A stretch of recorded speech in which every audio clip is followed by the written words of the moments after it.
Graças a Deus, irmãos. Estamos de volta para cultuarmos o nosso Deus. Gostaria de abrir este culto lendo um salmo, Salmo 93. Abra sua Bíblia, Salmo 93.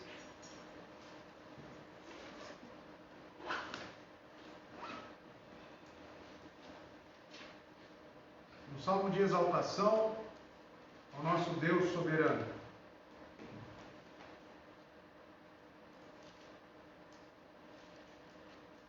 Salmo 93. O salmista diz assim: o Senhor reina, Ele está vestido de majestade. O Senhor é vestido de força, com a qual Ele se cingiu. O mundo também está estabelecido, de modo que não pode ser movido. Teu trono está estabelecido desde a antiguidade. Tu és desde a eternidade. As enchentes te elevaram, ó Senhor. As enchentes levantaram a sua voz. As enchentes levantaram as suas ondas. O Senhor no alto é mais poderoso do que o marulho de muitas águas. Sim, do que as poderosas ondas do mar. Teus testemunhos são muito certos. A santidade é própria de tua casa, ó Senhor, para sempre. Um salmo que destaca alguns atributos de Deus, e principalmente, eu gostaria de me ater no verso 5, que os testemunhos de Deus são muito sérios. A santidade é própria de tua casa. Aqui entra um pouco com o que vamos falar esta noite, a mensagem, a obediência do cristão ao nosso Senhor Jesus Cristo. Mas que nesse espírito de exaltar este Deus, possamos neste momento cantar, louvar o nosso Senhor. Possamos ficar de pé, você na sua casa, nós aqui presentes, e cantar a esse Deus que merece todo o louvor, toda a honra e toda a glória. Cantemos.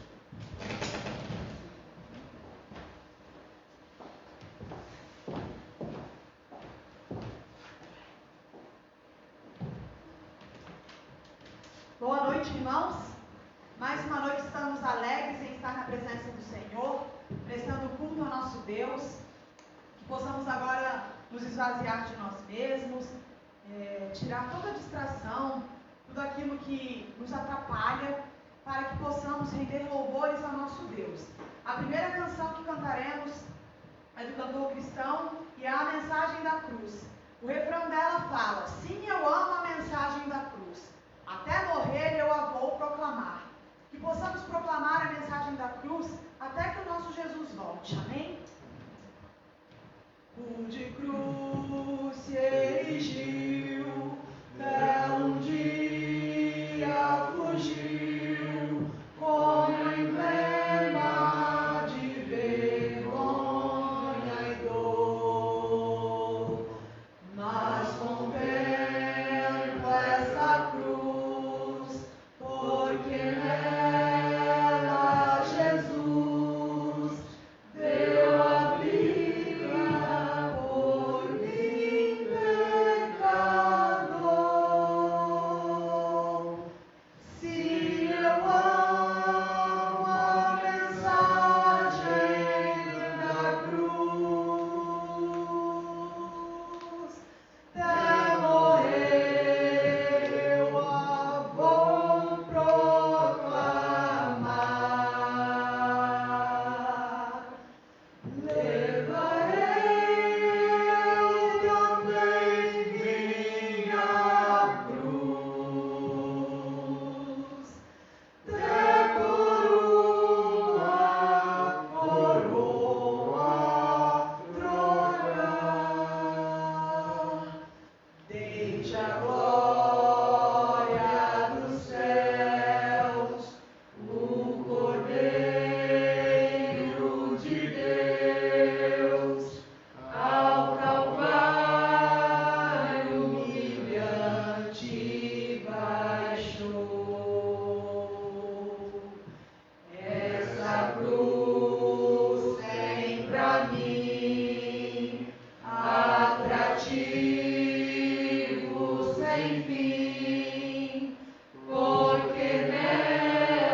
próxima canção que cantaremos também é do cantor cristão. Hoje nós estamos cantando as músicas do cantor cristão. São músicas maravilhosas e exaltam a soberania do nosso Deus. A próxima canção é Antífona. Então, a ti, ó Deus, fiel e bom Senhor, eterno Pai, supremo Criador, nós, os teus servos, vimos dar louvor. Aleluia, aleluia. Glória a Deus. A ti, ó Deus, fiel e bom Senhor, eterno Pai, supremo Criador, nós, os teus servos, vimos dar louvor. Aleluia,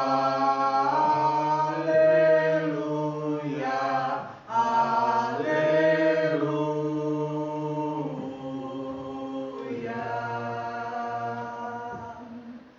A ti, Deus Filho, Salvador Jesus,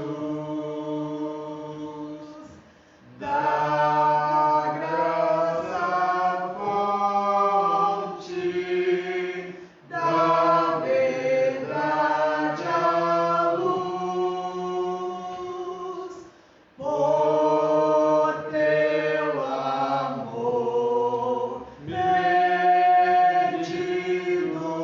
pela cruz. Aleluia,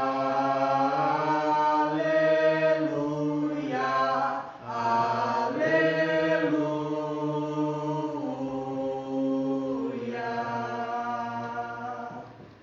A ti, ó Deus, real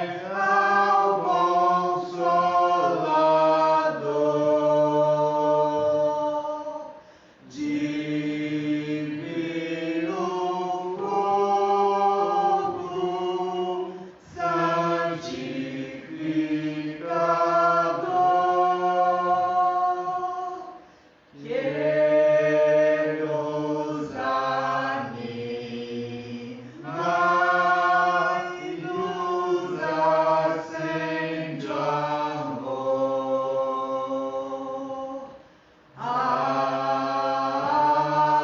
Aleluia, aleluia.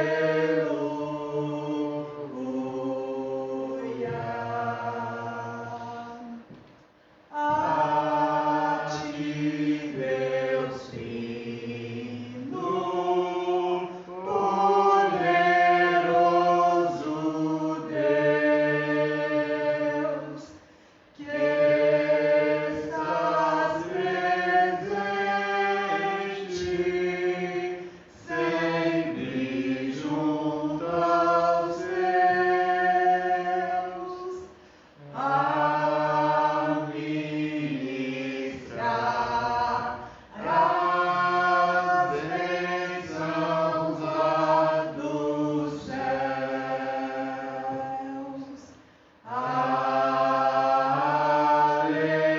Aleluia, aleluia.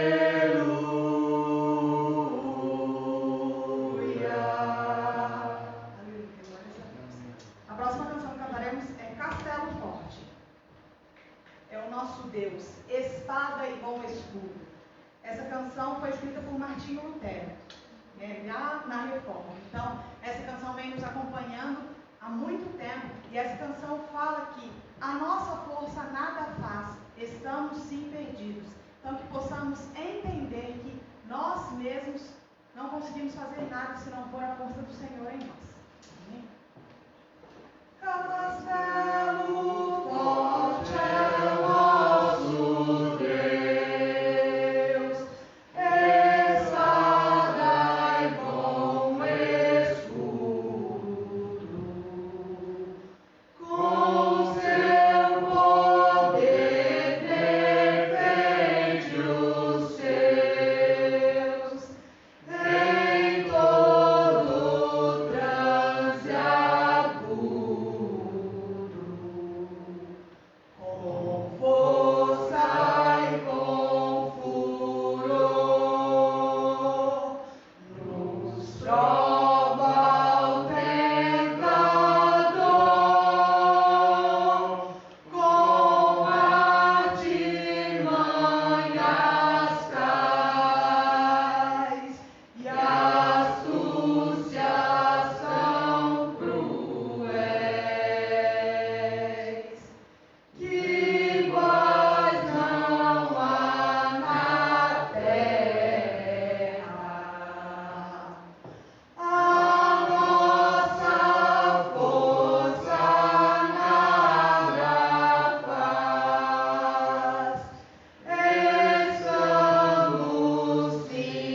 a Deus. Deus abençoe nós. Pode se sentar, meus irmãos. Este momento do culto é um momento onde dedicamos aos dízimos e ofertas. Uma parte integrante do culto ao Senhor. Eu gostaria que você abrisse sua Bíblia. Na carta do apóstolo Paulo, 2 Coríntios, capítulo 9, verso 7 e verso 8. A Juliana já está ali com o nosso ofertório. Diz assim a palavra de Deus: cada homem dê conforme propôs o seu coração, não com má vontade ou por necessidade, porque Deus ama um alegre doador. E Deus é capaz de fazer toda a graça abundar em vós, para que vós, tendo sempre toda a suficiência em todas as coisas, abundeis em todo o mundo. É um texto que retrata claramente como devemos ofertar a Deus, até mesmo trazer os dízimos para a sua casa. Não estamos trazendo Israel para a igreja contemporânea, para a igreja atual, a igreja onde o nosso Cristo instituiu. Cada homem dê conforme propôs no seu coração, não com má vontade ou por necessidade. Porque o próprio apóstolo já nos diz, porque Deus ama um alegre.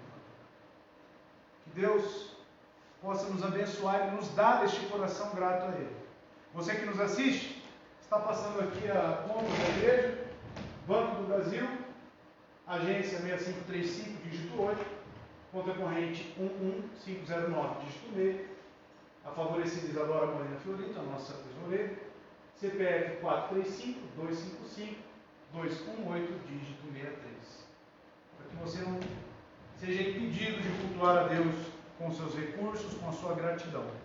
Está aí, então você pode fazer de maneira individual e até mesmo digital, né? Uma transferência. O texto que vamos trabalhar hoje se encontra no Evangelho de João. Abre em João, no capítulo 2.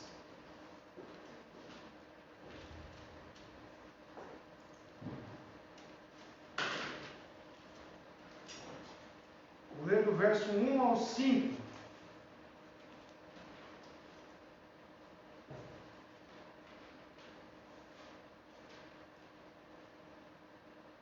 Os irmãos que estão acompanhando essa série de mensagens sobre os milagres de Jesus, ao que me parece já foram 9, eu contei ontem, foram 9 milagres, 9 domingos aqui já falando sobre esses feitos grandiosos do nosso Senhor Jesus Cristo. E hoje eu vou dividir este milagre no casamento em duas partes. Eu vou me ater aqui em João capítulo 2, do verso 1 ao verso 5. E durante a mensagem você vai entender aonde que existe um milagre aqui nesses versos. Diz assim a palavra de Deus: e no terceiro dia houve um casamento em Caná da Galileia, e a mãe de Jesus estava lá. E também foram convidados Jesus e seus discípulos para o casamento. E tendo acabado o vinho, a mãe de Jesus lhe disse: eles não têm vinho. Verso 4. Jesus lhe disse: mulher, que tenho eu para fazer contigo? Ainda não é chegada a minha hora. Verso 5 e último. Sua mãe disse aos serviçais: tudo quanto ele vos disser, fazei. Até aqui. Vamos orar. Incline sua cabeça. Vamos buscar do Espírito Santo a compreensão que é devida à mensagem do nosso Deus. Pai eterno, Deus das luzes, pedimos aqui neste momento, Senhor, a iluminação do Teu Espírito Santo em nossas vidas, para a compreensão, para a exposição, explicação e aplicação da Sua palavra. Deus, que não seja eu aqui falando neste momento, que seja o Teu Espírito Santo. Leve as palavras aos corações dos perdidos. Leve, Senhor Deus, os nossos corações ao arrependimento contínuo. Nos convence, nos santifique, Senhor. Que também o Senhor refreie as palavras indevidas. Que o Seu nome seja glorificado mais uma vez. Obrigado, Senhor Deus.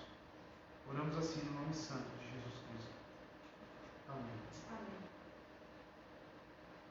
Maria, aqui no texto, queria ajudar.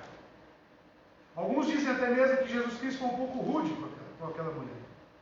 Mas ela queria ajudar. Ela viu a necessidade naquela festa, naquele casamento.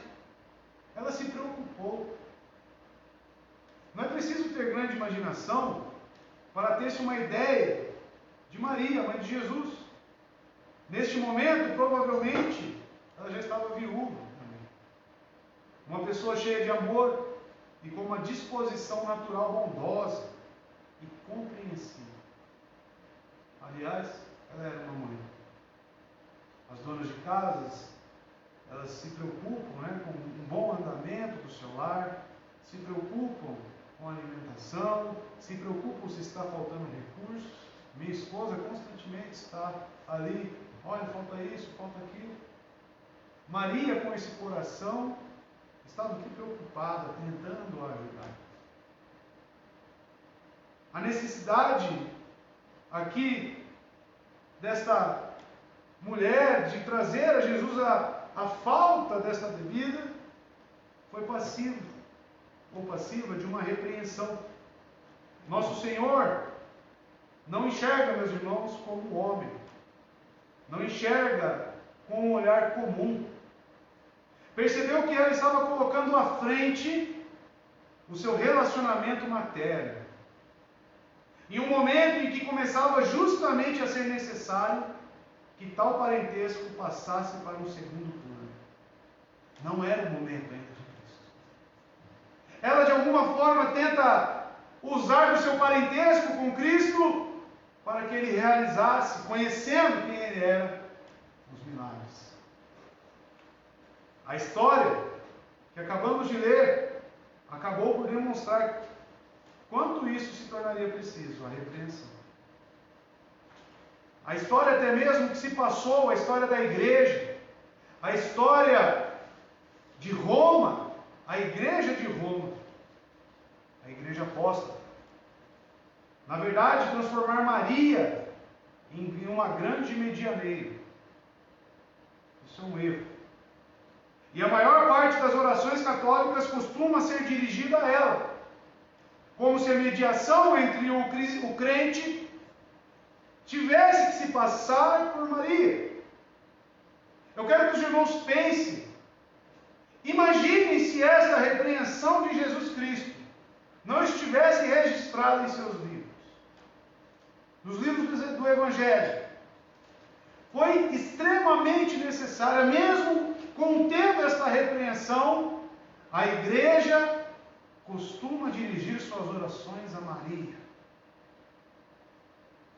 E a história, o decorrer de toda a história da igreja, nos demonstra a necessidade deste dito de Jesus, dessas palavras. Jesus estabeleceu a ordem para todos os fatos. Foi correto, portanto, que nosso Salvador procurasse deter qualquer coisa que tendesse depois a encorajar outras pessoas, como veio realmente acontecer. A mariolatria, algo que acontece, que tem sido bastante prejudicial para a nossa fé, para a fé das pessoas. Jesus falou então que com essa mulher de maneira franca e objetiva. Foi necessário sim, assim que ele falasse com a mãe de maneira com tanto mais pesada, com rigor, pois exigia uma correção para a conduta de Maria, se pudesse ser considerada isoladamente e sem consequências. Conseguimos perceber então o quão isso foi necessário. Jesus deixou claro quem ele era e como ele agia, principalmente o tempo em qual ele realizava os seus milagres. Sentiu-se seu filho, portanto, compelido a dizer: mulher, que tenho eu contigo? Ou seja, em outras palavras, não sou teu filho milagreiro, não sou o teu guru, aqui à tua disposição, não posso agir somente para te satisfazer. Isso nos traz a ideia, irmãos, de como a igreja atual se encontra. O humanismo que invadiu os púlpitos, as igrejas e a vida dos crentes. Alguns consideram Jesus Cristo e até mesmo Deus como um acessório para a sua vida. A qual, quando bate qualquer necessidade, recorrem a Deus como se tivesse a obrigação de realizar os milagres e atender os seus desejos. O humanismo, em primeiro lugar, as minhas vontades, aquilo que eu quero. Estive falando isso pela manhã. Jesus Cristo então olha para aquela mulher e diz: mulher, que tenho eu contigo? Jesus pode estar te dizendo esta noite, meu irmão, o tempo, o controle sobre os fatos, os acontecimentos, estão em suas mãos. Nós servimos a Cristo e não o contrário, Cristo nos serve. Jesus deixou claro quem ele era e como agir. Se eu tiver de realizar milagres, terei de fazê-lo como filho de Deus, como ungido de Deus, o Messias. Os milagres não podem ser feitos como se eu fosse apenas teu filho, mas devem ter outro caráter. Portanto, que tenho eu que ver contigo quanto a este assunto? Explique então a razão. Ainda não é chegada a minha hora. Jesus Cristo, e isso vem sendo dito aqui constantemente, ele agia na cronologia conforme o tempo de Deus. Jesus Cristo andava em contínua obediência ao Senhor. Ele não agia e fazia milagres, como existem alguns livros apócrifos. Vou fazer um milagre aqui sem pretensão alguma. Não. E uma coisa temos aprendido aqui nesses sermões: os milagres de Cristo sempre acompanham um ensinamento. A figueira seca, aquela oportunidade. Ele não apenas secou a figueira, meus irmãos, porque ela não deu o fruto. Ele utilizou daquela figueira para passar uma mensagem, para representar Jerusalém e a sua esterilidade. Está aqui mais um momento, aonde uma mulher, sua mãe, tenta induzir um milagre, tenta conduzir um feito milagroso de Jesus. E ele diz: mulher, que tenho eu contigo? Ainda não é chegada a minha hora. Cada passo de Jesus Cristo é em consonância com o Pai, com a vontade soberana do Senhor. Eis a necessidade da repreensão, meus queridos. A conduta de Maria foi uma repreensão absolutamente necessária, com base na presciência de Jesus, de tudo o que poderia acontecer. Você pode facilmente deduzir de que maneira também correta Maria recebeu tudo isso. E a atitude desta mulher também deve ser colocada aqui em pauta diante de nós. Como que ela recebeu essa repreensão? Qual foi a atitude de Maria?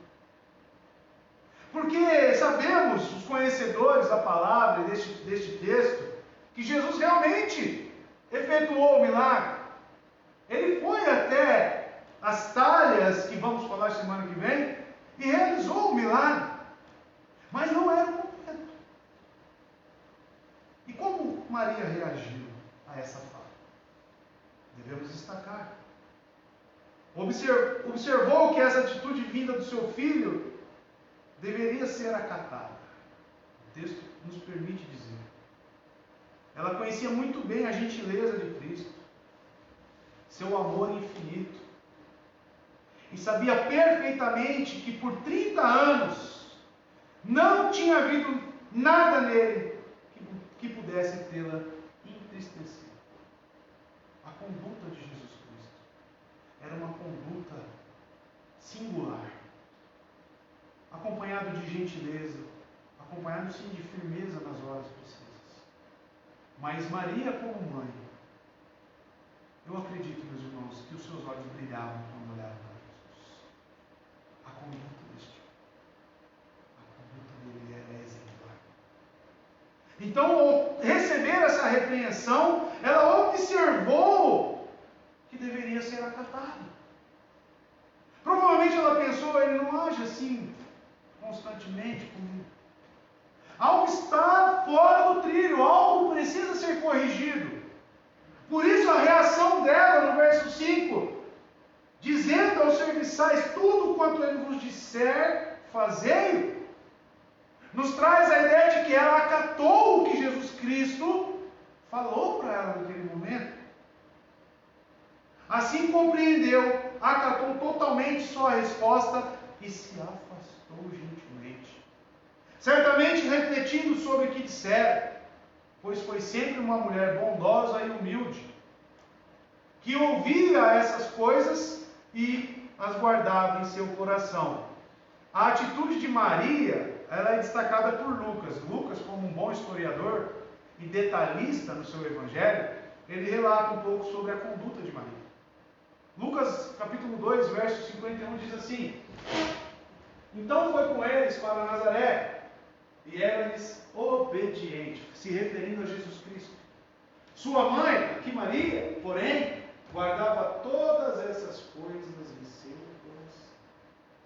Maria não era uma mulher briguenta, que arrumava intriga. Não, era uma mulher santificada pelo Senhor. A conduta de Maria era exemplar. Era provavelmente, como eu disse aqui, uma mulher que recebia, ouvia bastante e abaixava a sua cabeça.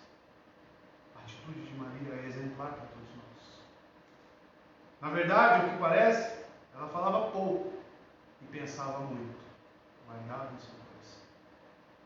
Deduzimos assim, por sua conduta imediata quanto a este milagre, que Maria deve ter refletido sobre aquilo que Jesus lhe dissera. Ao ouvir aquelas palavras, ela guardou em seu coração e começou a refletir.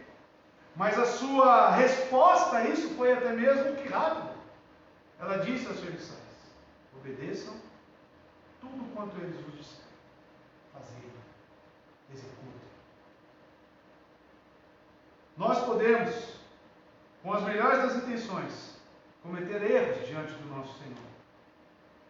E se Cristo nos repreender, se Ele frustrar os nossos planos, aprendamos com Ele aquilo que Maria com Ele aprendeu. Que a nossa atitude seja a mesma de Maria. Simplesmente concordemos com Ele, pois está certo em tudo que nos orienta. E percebamos em silêncio, refletindo sobre aquilo que Ele nos fala, em sua presença, em oração. Perceba que a atitude de Maria, deixando de dar qualquer resposta, mas sim entendendo tudo, nos ensina muito. Observe que sua sábia ordem aos criados que ali estavam para servir na festa, reconhecendo que se antecipara ao filho, ela trata agora de indicar que eles devem obedecer somente a Ele. Quem estava preocupado? Quem estava querendo resolver todas as coisas? Tentando antecipar? Maria. Porém, ao receber essa repreensão, ela entende: não é o momento, obedeça a Ele. Quem diria, meus irmãos, que todos nós aqui presentes, e vocês que nos acompanham, fôssemos assim? Entendêssemos rapidamente o que Cristo nos fala através da sua palavra e obedecer a Ele, entender o que Ele está dizendo e que as palavras de Cristo são palavras de vida eterna para todos nós. Porém, na maioria das vezes rejeitamos a isso, agimos de forma contrária, nos rebelamos e falamos não. Principalmente a igreja, a qual eu citei, onde o humanismo está presente. Uma igreja dominada pelo humanismo é uma igreja onde o relativismo está presente. É uma igreja onde não se tem uma opinião concreta, a opinião esta, a opinião da palavra, a verdade, a palavra de Cristo. E não seguem isso. Querem viver através dos seus impulsos. Querem viver através dos seus achismos. Isso não é uma vida que vem em consonância com aqueles que andam nos caminhos do Senhor, como Maria. Isso não é uma vida de obediência. Isso representa o contrário. Ela lhe diz: fazei tudo quanto ele vos disser. Ou seja, não façais qualquer indagação, seja por curiosidade e dúvida. Não tenteis desafiar sua autoridade. Não faça cobranças. Ele sabe muito bem o que está fazendo, sabe tudo e muito mais do que todos nós. Sujeitai-vos e esperai até que ele fale, então sede prestativos e obedeçam. Mas por quê? Assim eu não aceito. Não é da maneira como eu esperava. Mas por quê? Vemos que uma atitude de uma pessoa santificada, uma pessoa que se preocupa com a palavra de Deus, é uma atitude totalmente submissa, a qual recebe e guarda em seu coração. E isso eu falo a homens e mulheres. Quando Cristo fala, devemos nos colocar no pó, nos colocar na nossa posição de homem, necessitado, pobre de espírito e humilde. Essa é a nossa posição. Não levantar questionamentos, desafiar sua autoridade, ou alguma dúvida, até mesmo dúvida sobre, mas por que assim?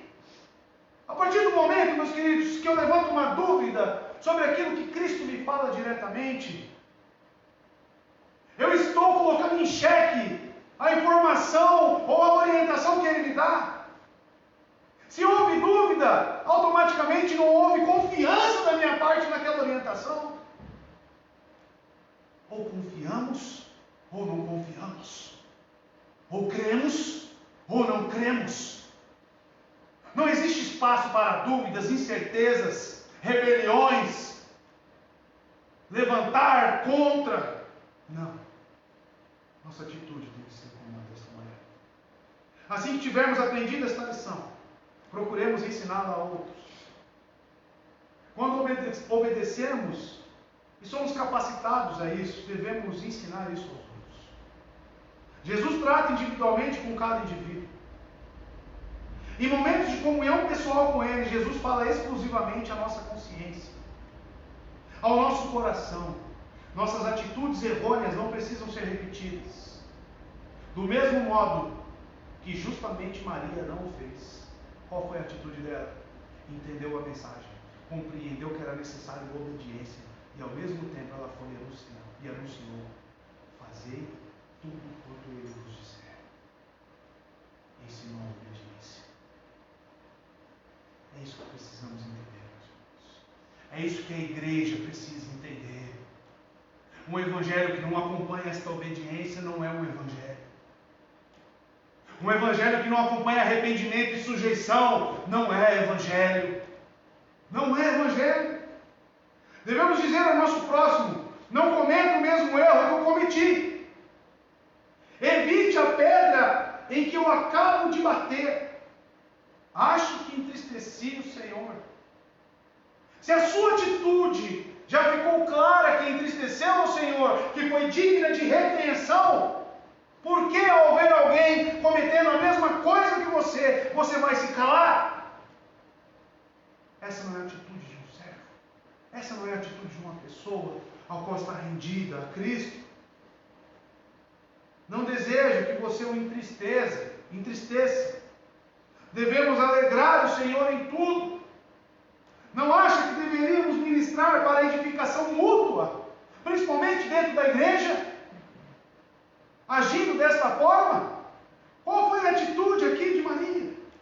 Em vez de ficarmos apontando as falhas uns dos outros, vamos extrair a essência das descobertas que fazemos com os nossos próprios erros e então administrá-las aos nossos irmãos. Maria deve ter falado com convicção a esses servos, com ímpeto. Seu tom deve ter sido particularmente diretivo e a sua atitude deve ter causado impressão sobre os servos, pois fizeram tudo o que lhes recomendou. Não seria por qualquer motivo que um criado da casa iria obedecer ao convidado. E colocando este convidado acima até mesmo do patrão. E você que conhece o texto, eu repito, vocês sabem que aqueles servos, as pessoas que estavam ali, obedeceram aos comandos de Cristo. Olha o que a atitude de uma mulher, de uma pessoa, que está nos caminhos do Senhor, que está em obediência, causa em um todo. Eu não acredito, meus irmãos, em igreja que é conivente com o pecado. Eu não acredito, meus irmãos, em crente conivente com o pecado. A atitude de um crente é totalmente ao contrário. A aversão pelo pecado. E principalmente misericórdia pela vida a qual está presa no pecado. E principalmente se você já experimentou daquele pecado. E sabe que ele entristeceu o Mestre, o Senhor Jesus. Quantas lições devemos olhar para o texto e extrair? Contudo, foi isso que aconteceu quando ela falou com aqueles servos. Numa entonação profunda e sincera, como uma mulher que compreendera perfeitamente o que não podia contar. Mas que a partir daquela experiência, extraía disso uma lição que não tinha como deixar de passar para os outros. O que aprender com esse milagre, meus irmãos? O que vamos trabalhar esta noite? O que vamos falar aqui?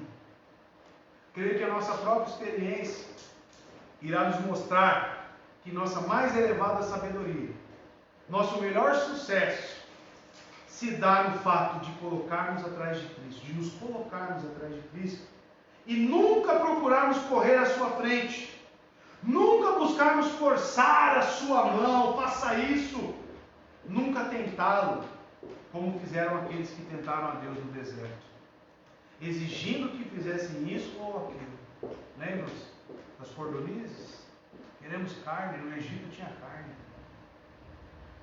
Mas sim, em santa e humilde obediência. Assumir como lema de nossa vida, de agora em diante, estas palavras: fazei tudo quanto Ele vos disser. Você quer ver isso? Você tem anseio por isso? Você tem anseio em fazer tudo quanto Ele vos disser? Tem que ser esse o nosso sentimento, meus irmãos. Porém, algumas dúvidas podem estar passando na sua cabeça. Como devemos obedecer? Como que eu faço isso, André? Em uma única palavra, eu respondo: obedeça. Você que pertence a Cristo, porque esta mensagem é para aqueles que são cristãos. Esta mensagem são aqueles que já anunciam o Evangelho. A fé em Cristo Jesus. Então você que pertence a Cristo, vocês que são seus discípulos, atentem para essa exortação, fazem tudo quanto Ele vos disser. Quero que em primeiro lugar percebam que essas palavras foram ditas não aos discípulos de Cristo, mas aos criados, o que hoje chamaríamos de garçons daquela festa. Obedeça aonde, irmãos? Aonde você está. Obedeça aonde você está. Eles não tiveram que sair deste local, desta festa para obedecer. Eles obedeceram aonde eles estavam. Não lhes foi pedido que não atendessem o mestre-sala, dirigente dos garçons daquela festa, ou ordenado que abandonassem os seus postos de garçons. Eram servos e deveriam assim continuar a servir. Todavia, deveriam reconhecer Cristo como seu mestre maior, sem abdicar de sua obediência ao seu supervisor. deve ser uma obediência preparada. Como obedecer? Com preparo. Maria fez que a mente dele se preparasse para fazer aquilo que Cristo lhes ordenara. Nenhum homem irá obedecer e continuar a fazer isso repentinamente. Precisa haver um conhecimento pleno e cuidadoso de qual seja a vontade e uma preparação do coração. Por isso essa mensagem é uma mensagem para crentes que nasceram de novo, pessoas que estão em Cristo. Em o primeiro momento, aqueles servos nada fizeram. Observamos no texto. Os convidados queriam vinho, mas os servos não foram a Jesus e disseram: mestre, precisamos de vinho. Maria fez isso. Não houve um segundo momento onde os servos que estavam ali presentes falaram: Jesus, precisamos de vinho. Não. Esperaram que ele ordenasse que as talhas fossem cheias com água. E então as encheram até a borda, mas nada fizeram antes que ele lhes ordenasse. Eles aguardaram. Aqueles servos nada fizeram. Uma parte importante da obediência, meus queridos irmãos, está em nada fazer até ser mandado. Permanecer. Creio que, considerando-se a ansiedade de muitos corações indecisos, nossos sentimentos, a melhor fé no caso, meus queridos, está mesmo em nada fazer, em permanecer aonde você está. Se você não souber o que fazer, não faça coisa alguma. Se você não souber o que fazer, não faça coisa alguma. Na verdade, não fazer coisa alguma é, muitas vezes, a coisa mais difícil de ser feita. Porém, é necessário. Impulsos podem piorar a situação. Muitas pessoas têm piorado seu estado emocional ao tentar fazer alguma coisa, sem que tivessem resistido e renunciado a fazer algo, agindo com fé nas mãos de Deus. Teria sido bem melhor para elas aguardar, permanecer, orando, buscando, do que agir pelo impulso. Às vezes, não necessariamente, meu querido, aquilo que você deseja e que está no seu coração, ela é contrária à vontade de Deus. Mas você precisa aguardar o kairos, o acontecimento de Deus, o momento certo. O nosso tempo é diferente, meus irmãos. Deus não está sujeito a essa cronologia nossa, a esse contar de dias. Deus sabe o momento exato, e Jesus sabia, por isso que Ele disse: não é chegada a minha hora. Não é chegada a minha hora. Impulsos podem piorar, tenho certeza disso. Mas recebam a palavra, irmãos. Fazei tudo quanto Ele nos disser. Não que o seu capricho, o seu desejo, aquilo que você deseja quer. Não ande, não corra antes de ser enviado. Aqueles que correm à frente da nuvem de Deus terão de voltar atrás. E felizes serão os que vierem encontrar o caminho de novo. Lembre no deserto, meus irmãos, o povo de Israel, Números capítulo 9, verso 17. Estou lendo este livro nas minhas devocionais e me veio à mente como que o povo agia naquela peregrinação. Números 9, verso 17. Olha a atitude, olha o que Deus estava forjando dentro deles. Sempre que a nuvem se levantava de cima da tenda, os israelitas partiam. No lugar em que a nuvem descia, ali acampavam. A peregrinação só prosseguia assim que existia o comando de Deus. Quando a nuvem levantava, eles sabiam: é hora de vir. Quando ela descia, eles sabiam: é hora de permanecer. A nossa vida deve ser assim, irmãos. Você deve seguir com os seus passos, com os seus planos, conforme aquilo que Deus tem lhe ordenado, lhe apresentado. Nos lugares em que as Escrituras se calam, fique em silêncio também. Esta é uma forma de obedecer. Não crie coisas, não acrescente nada às Escrituras. A obediência também ocorre aqui, aonde as Escrituras se calam, fiquem em silêncio também. Se não há nenhum mandamento ou recomendação a respeito, é melhor esperar até encontrar a devida orientação. Enquanto ele não disser, fique quieto. Rogue na alma, seja paciente diante de Deus. E espere até conhecer a sua ordem. Que sua obediência seja uma obediência perfeita, meu irmão. Que a nossa obediência seja. É a desobediência e não a obediência que nos leva a querer escolher o que me convém obedecer. Se você pensar, eu farei aquilo que Cristo ordena, sim, mas desde que eu escolha. Essa parte é muito agressiva para mim, mas essa aqui é mais agradável. Isso é desobediência. A obediência ela não pode ser parcial, ela tem que ser completa. Olha o que diz o texto de Tiago 2, verso 10. Pois quem obedece a toda a lei, mas tropeça em apenas um ponto, torna-se culpado de quebrá-la inteiramente. O que Deus deseja de nós é a obediência completa, é a obediência à entrega, é a submissão completa. Não adianta, meus irmãos, se em algum ponto o cara, não, isso é muito difícil ainda para mim, isso eu ainda não quero, isso é muito agressivo. O que Deus quer dos seus servos e dos seus filhos é a obediência completa, inteira.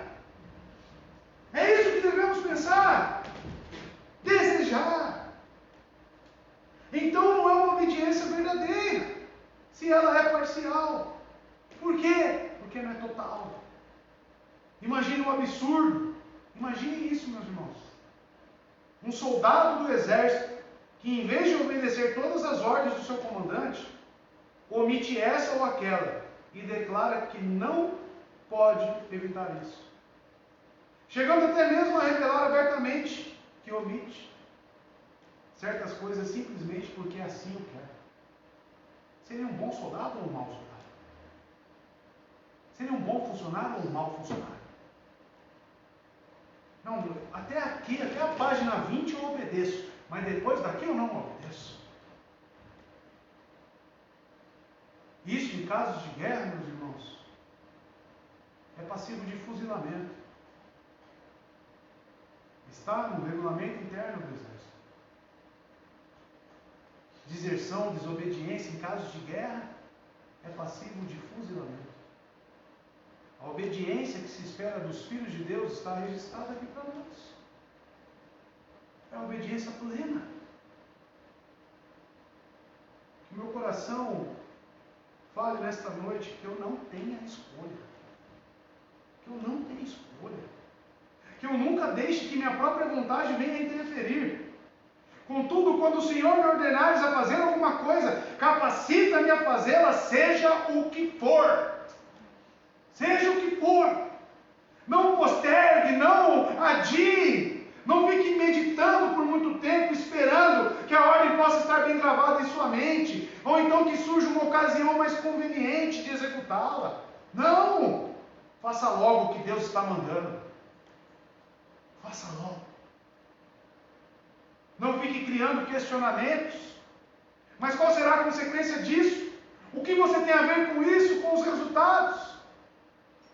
Bem, se eu seguir a Cristo em todas as coisas, posso vir a perder determinada oportunidade ou determinada posição. Seguir a Cristo vai me custar caro. Meu querido, e daí? Que este mundo seja uma perda total para você, mas que a sua alma seja encontrada em Cristo Jesus. Não há riquezas, não há nada que se compare com a coroa que está guardada com aqueles que pertencem a Cristo, com aqueles que obedecem por completo. Alguns dizem até mesmo, não gostam de fazer as coisas com muita pressa. Lembre-se, pecamos sempre que agimos lentamente para fazer o que Cristo nos há de ordenar. Se negligenciarmos qualquer mandamento que seja, viveremos numa condição de pecado contra o Senhor, o que não é uma posição desejável para um discípulo de Cristo. Olha o que o salmista diz. Salmo 119, verso 60. Será que eu posso levantar e cogitar isso? Não gosto de fazer as coisas com muita pressa. Eu gosto que as coisas sejam devagar. Quando o assunto é obediência a Cristo, tem que ser isso aqui. Eu me apressarei e não hesitarei em obedecer aos teus mandamentos. É exigido pressa e obediência dos mandamentos. Porque ao passo que você quer seja devagar, que seja demorado, isso é um espaço para o pecado invadir a sua vida, para o pecado invadir o seu pensamento. Por isso, o nosso desejo tem que ser: me apressarei e não hesitarei em obedecer aos teus mandamentos. Não há espaço nem mesmo para dúvidas, e sim execução. Faça o que lhe foi mandado. Faça, obedeça. Não busque saídas para a sua desobediência. Conheço crentes que não gostam da leitura de certas passagens das Escrituras. Sabe por quê? Ou até mesmo pessoas que dizem: olha, eu estou indo devagar na leitura da palavra, porque eu sei que quanto mais eu ler, mais eu vou ser cobrado. Isso são saídas para a desobediência, para permanecer no estado de pecado, abraçando o pecado. Não podemos ser assim. Temos que ter pressa. Temos que ter pressa para ler as Escrituras. Tem que ser prioridade para nós conhecer o Senhor na sua essência. Se existe qualquer coisa na Bíblia que entre em choque com você, eu te digo, meu irmão, quem está errado é você e não a Bíblia. Se existe algo que te incomoda quando você lê a palavra de Deus, meu irmão, o erro não está na Bíblia, está em você. Ou na sua teologia. Mas eu acredito tanto nisso, e a palavra diz o contrário, meu irmão. A sua hermenêutica está falha e incorreta. Não é a Bíblia que está errada, porque a Bíblia não se contradiz. A Bíblia é perfeita, é inerrante. Então não cause, não busque saídas para a sua desobediência, para a sua rebeldia. Não busque. Deve ser ainda uma obediência, meus irmãos, pessoal. Como obedecer? De maneira pessoal. O que é isso? Fazer tudo quanto ele vos disser, pessoal. Você sabe que muitas coisas são feitas por procuração. As pessoas enviam. Em nossos dias. A caridade é uma delas. Gostaríamos de terceirizar a boa ação em uma saída hipócrita de se sentir confortável com isso. Deus apresenta uma necessidade para você, meu irmão, direcionado para você. E você pensa: eu vou arrumar ajuda, vou terceirizar aqui esta ajuda para você. Meu irmão, se você é crente, arregace as suas mangas e você faça o que lhe foi ordenado e lhe apresentado. Ou você não confia em Deus? André, eu não tenho recursos. Deus envia recursos. Deus capacita. Deus supre. Você gostaria que o Salvador viesse e lhe dissesse naquele último dia que conhecemos: tive fome e você enviou a outra pessoa? Ou tive sede e você me indicou como fonte àquela igreja, para eu ir lá e beber? Certamente que não. Ele não vai dizer isso. Ele sabe quem obedece. Ele conhece. É preciso fazer alguma coisa por Cristo pessoalmente. É assim que funciona o empenho de ganhar almas para Cristo. Todos nós somos anunciantes da palavra de Deus. Todos nós aqui temos a mesma responsabilidade. Todos nós estamos envoltos com essa responsabilidade de obedecer. Não é o pastor, não é o presbítero que tem a responsabilidade maior. Não, todos nós temos que obedecer. Só existirão duas filas, meus irmãos. Não 3 ou 4, aqueles que estão em Cristo, obedientes, santificados, e aqueles que rejeitam a palavra de Deus, rejeitam o senhorio de Cristo. Só duas. Não vai ter uma fila para o pastor, outra para o presbítero, outro. Não, é duas. Os escolhidos e os não escolhidos. Os vasos de honra e os vasos de ira. É isso que vai existir segundo a palavra de Deus. E não coisa contrária, criada pela nossa cabeça. É assim que funciona, meus irmãos. Deve ser a obediência imediata. deve ser, como lemos aqui no Salmo 119, algo que nos leve a ter pressa para obedecer os mandamentos. Faça de uma vez o que tiver que fazer. O atraso vai fazer secar o broto da obediência. Fazei tudo quanto ele vos disser significa esteja pronto para obedecer. No momento mesmo em que é dado ao soldado a ordem marche, o que acontece? Ele marcha. E assim tem que ser com nossas vidas. Assim que ele ordenar, assim que ele falar, temos que executar. Não existe tempo para ponderações, questionamentos e dúvidas. Execute, faça. Em nosso caso, deve ser obediência perpétua. O que significa? Enquanto você viver, obedeça. O que foi dito àquelas pessoas? Fazei tudo quanto ele vos disser. Continuai fazendo, cumprindo não apenas a primeira coisa que ele vos disser, mas tudo o que mais ele venha a dizer. Tudo, irmãos. Não é hoje eu obedeço, amanhã não. É tudo, porque hoje ele dá uma ordem, amanhã ele dá outra. E você tem que estar pronto para obedecer imediatamente. Imediatamente. É perpétuo isso. A cada dia, assim como as misericórdias do Senhor se renovam, as nossas obrigações, as nossas responsabilidades como crentes se renovam também, meus irmãos. Arrependimento é apenas uma vez ou todos os dias? Obediência é só uma vez ou é todos os dias? É perpétuo.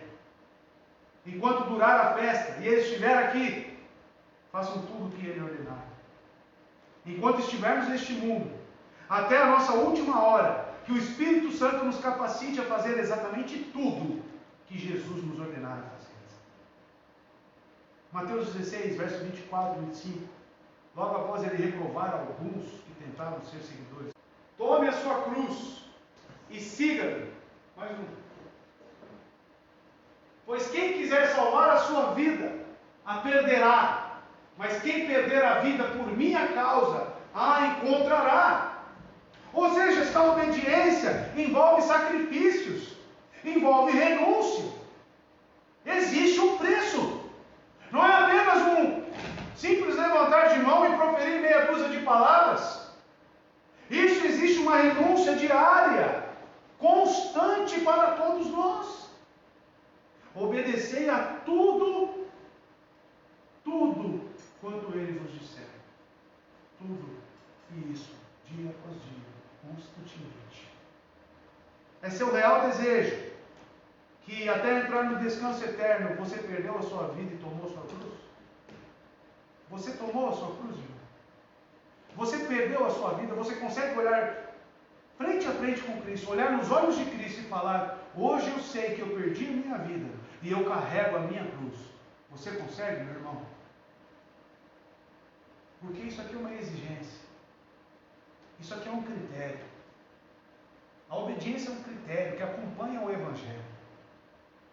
Não é algo simples, com falácias, com ritos, dogmas. Não. Perder a sua vida e tomar a sua cruz. Você já fez isso? Cristãos temporários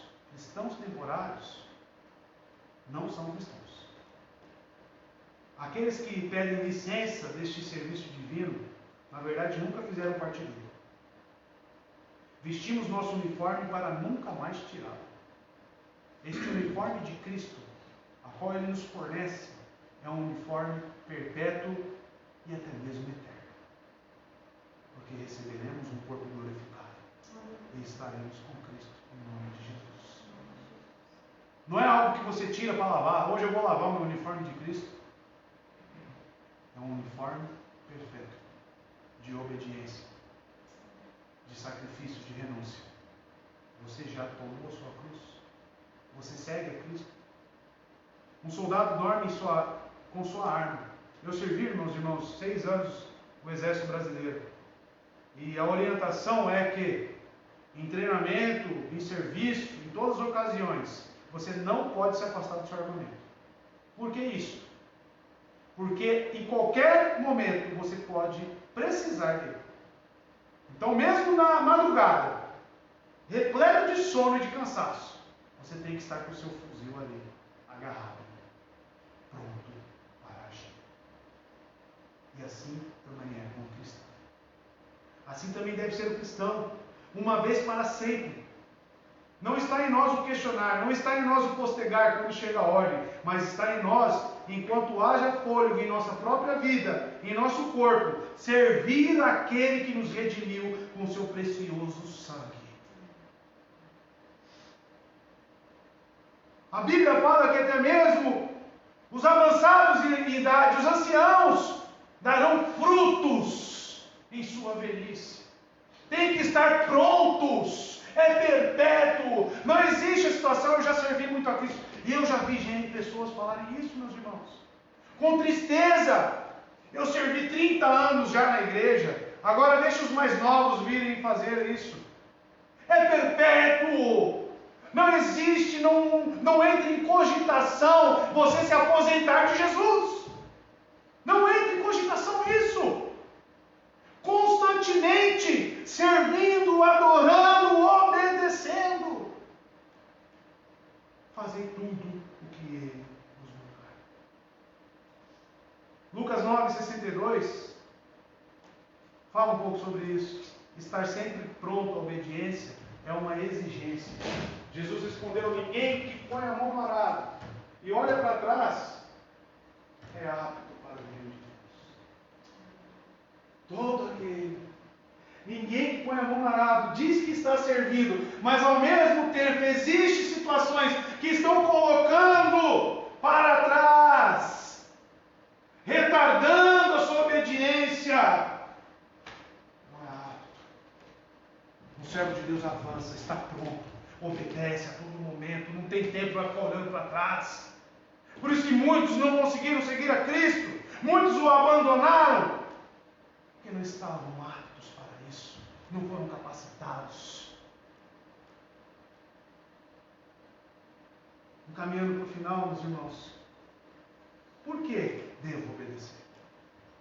Então, até agora vimos como devemos obedecer.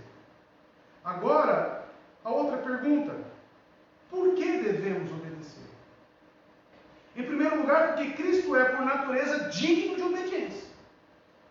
Considero uma honra servir a Cristo, pois quem Ele é? O que Ele representa para nós? É um homem perfeito, que se coloca de maneira nobre acima de todos nós. É o Deus perfeito, infinitamente majestoso em suas duas naturezas.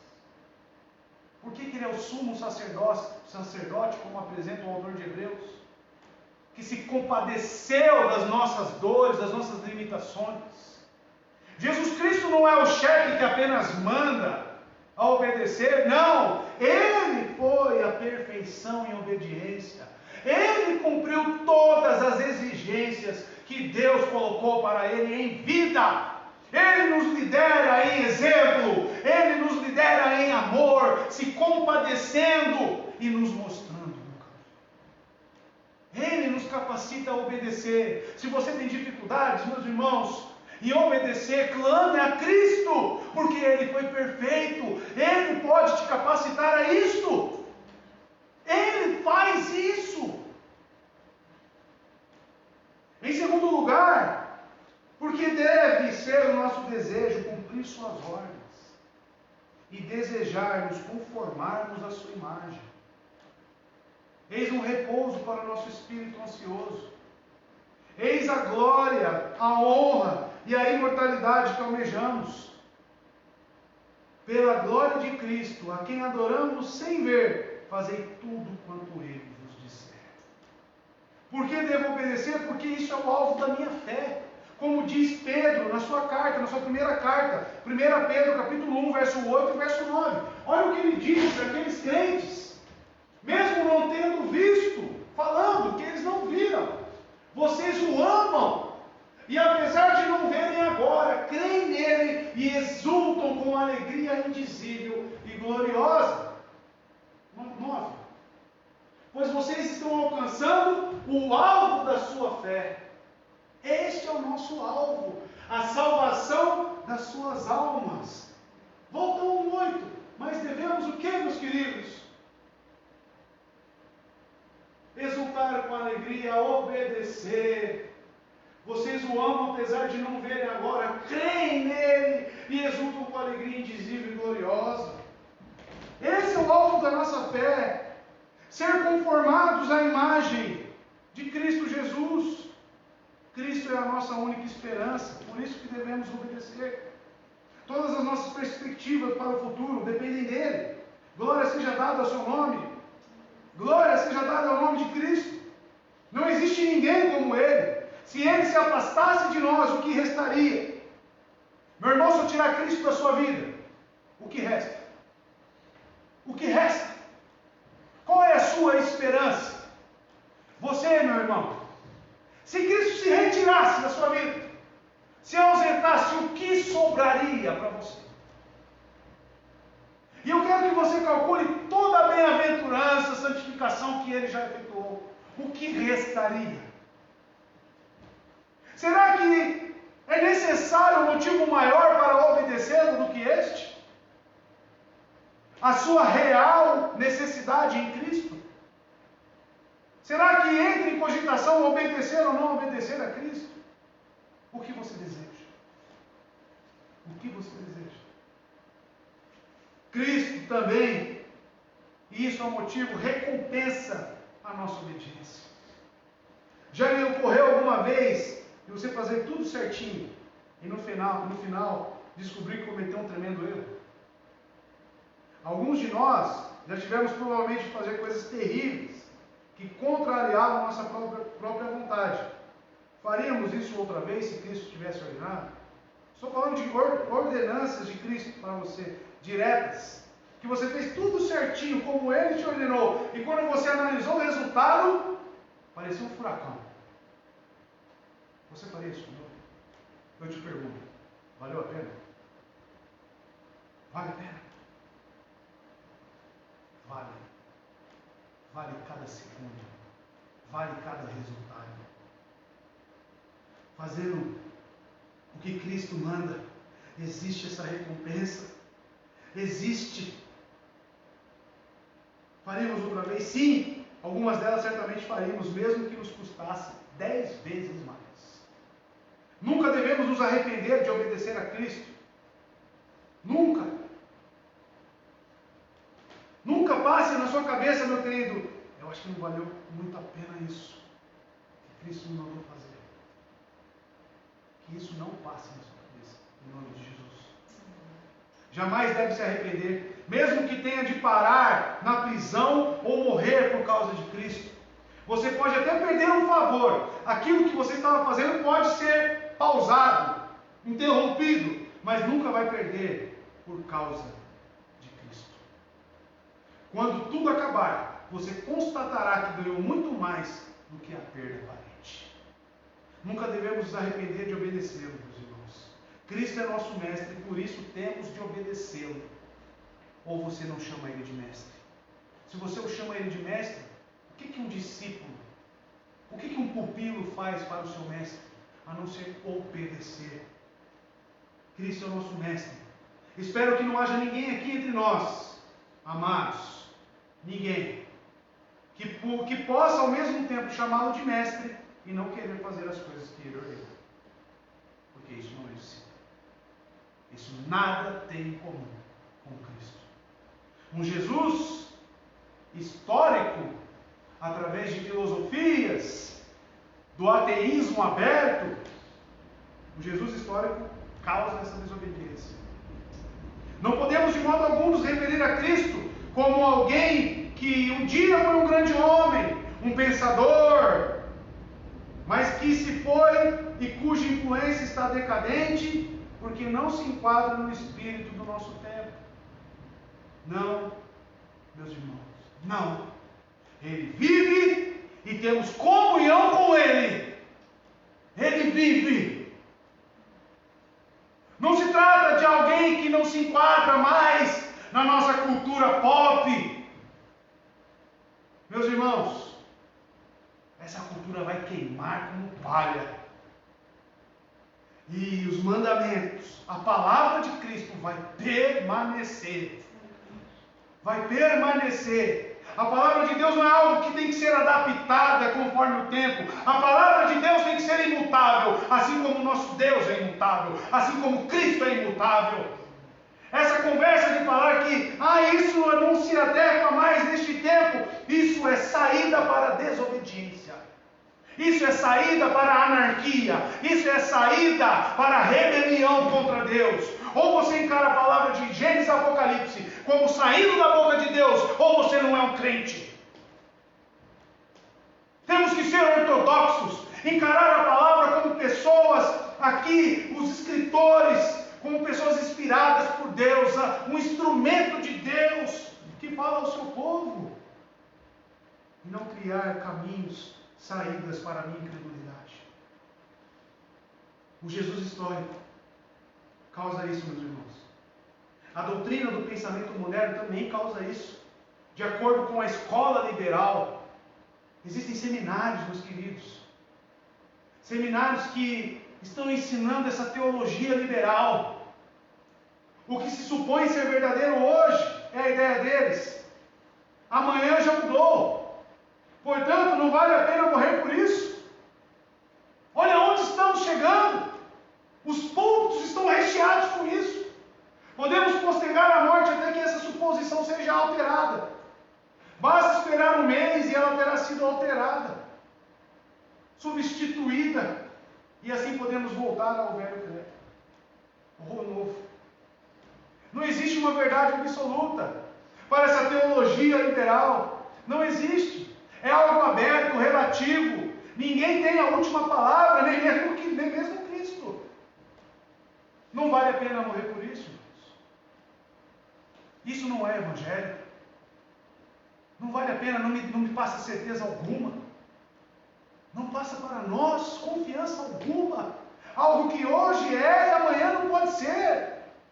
Ou você crê nesse Cristo transcendente que passa de gerações em gerações sem mudar, como uma rocha, ou você acredita nessa teologia contemporânea que tem transformado e criado ídolos e deuses.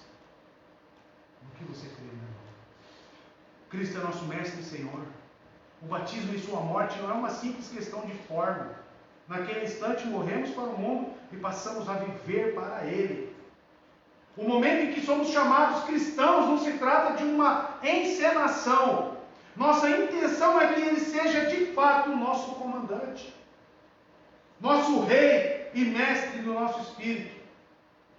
Não se trata, irmãos, apenas de palavras, se trata de vida transformada. Se o obedecerem, abandonarão a fidelidade a Ele. Se o desobedecerem, abandonarão a fidelidade a Ele. E se agirem assim, o que será de vocês?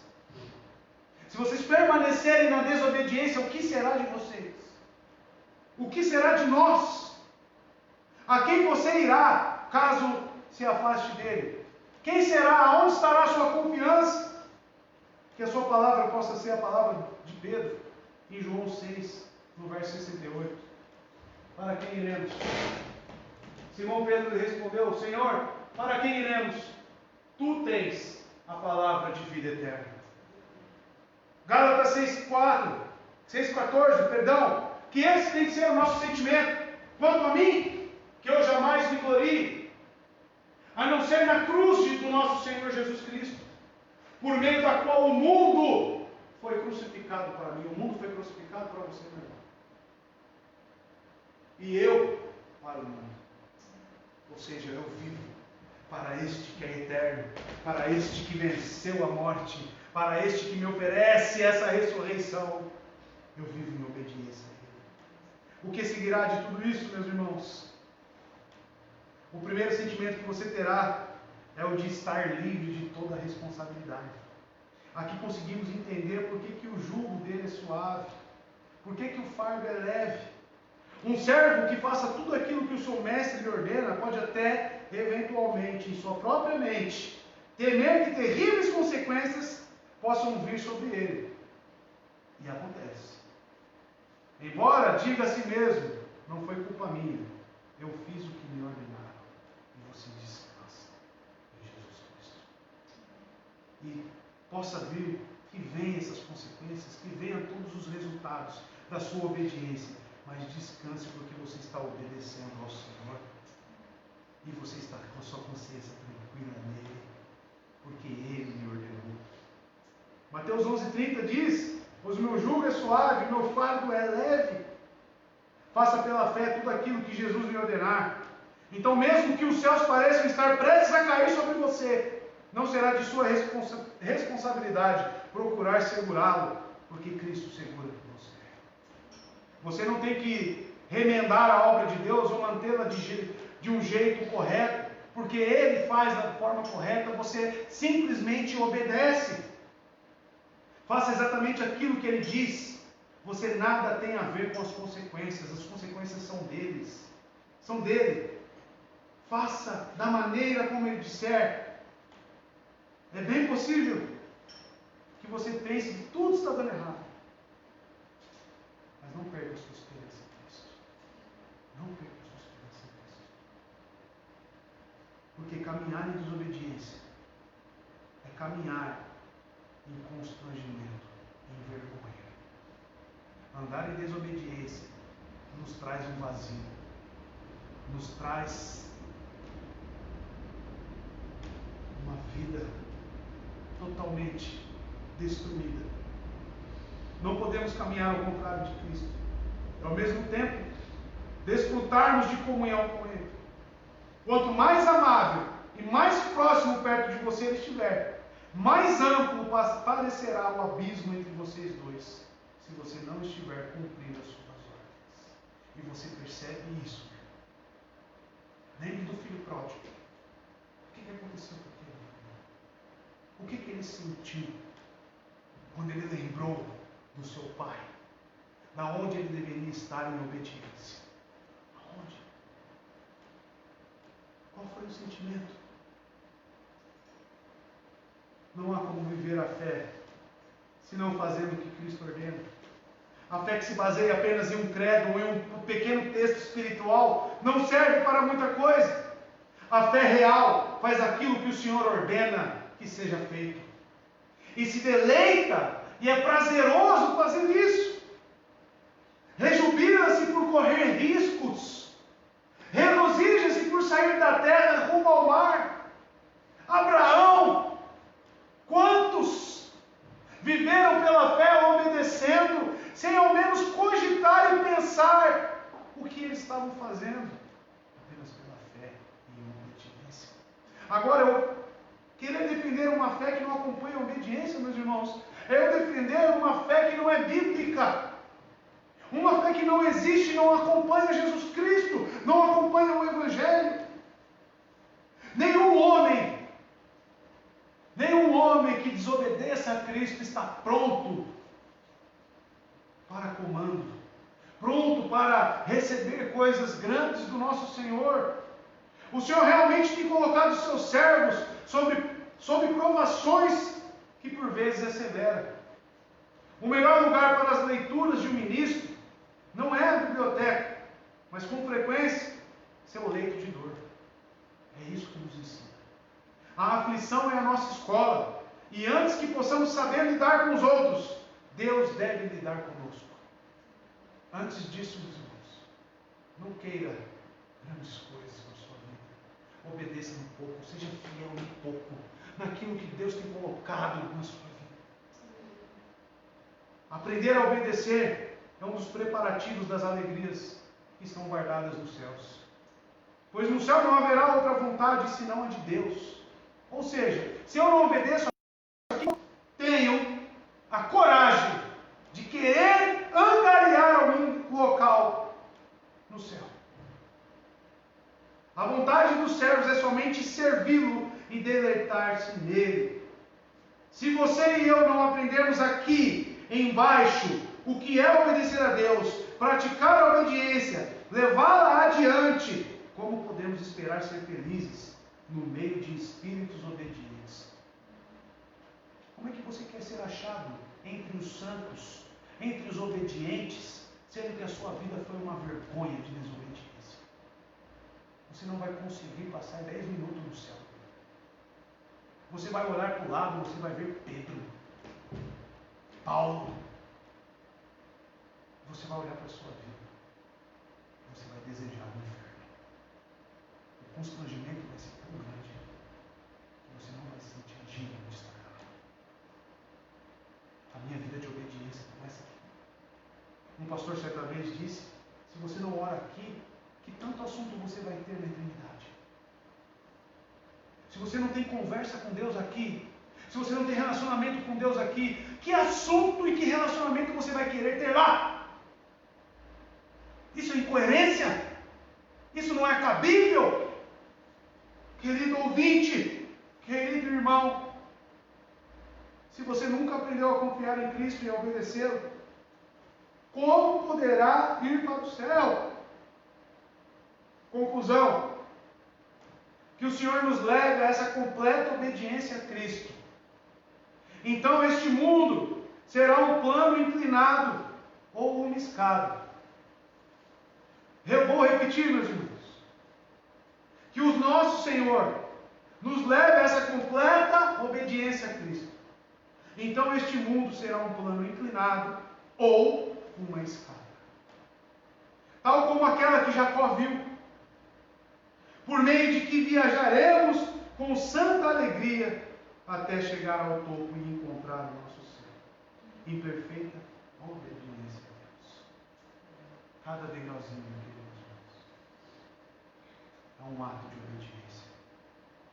Cada degrau. Eu não estou aqui, meus irmãos, defendendo que a salvação é pelos seus méritos, não é isso. Mas é a condição que a fé que Cristo nos entrega, nos lança, nos coloca. Uma fé em obediência. Obedeça o que Ele diz e Ele confortará você. Obedeça o que Ele manda e Ele aperfeiçoará você. Esteja com Ele em sua obra e você estará com Ele no lar da glória. O Senhor nos conceda isso por meio da sua graça infinita, que conheçamos a vontade de Cristo e então, realizando em nós o que desejarem fazer do seu agrado. Amém. Deus abençoe vocês, meus irmãos. Eu queria te convidar a ficar de pé e buscar ao Senhor nesse momento. Que você possa conversar com Deus. Clamar ao nosso Senhor Jesus Cristo, que foi perfeito em obediência. Talvez você que nos ouve, esteja com a sua vida totalmente em desobediência, em rejeição e rebeldia. Mas Cristo é poderoso para tirar você dessa condição, meu irmão. Que você clame a isso, se você sente esse desejo, clame ao Senhor. Clame a Jesus Cristo agora. Peça perdão por todo ato de negligência, desobediência, aonde você colocou de lado os seus mandamentos. Peça a Cristo agora a transformação desse coração tão obstinado. Ele é poderoso para fazer isso. Oremos, meus irmãos. Senhor nosso Deus, somos gratos aqui pela sua palavra. Somos gratos, Senhor Deus, por esta passagem onde Maria nos mostra uma verdadeira obediência através de uma repreensão de Cristo. Pois assim acontece com nossas vidas, Senhor. Que possamos, Pai de amor, ouvir as Tuas palavras, as palavras de Jesus, e andar em conformidade a elas, em Suas pisaduras, Senhor Deus, em Suas pegadas. Senhor Deus, capacita-nos, Senhor, a obedecer os Teus mandamentos, a obedecer as Suas ordenanças. Somos seres incapazes, somos seres miseráveis, Senhor Deus, que necessitam da Sua glória, necessitam da Sua graça sobre as nossas vidas. Que o Espírito Santo de Deus esteja nos purificando, nos capacitando e nos mostrando o verdadeiro caminho.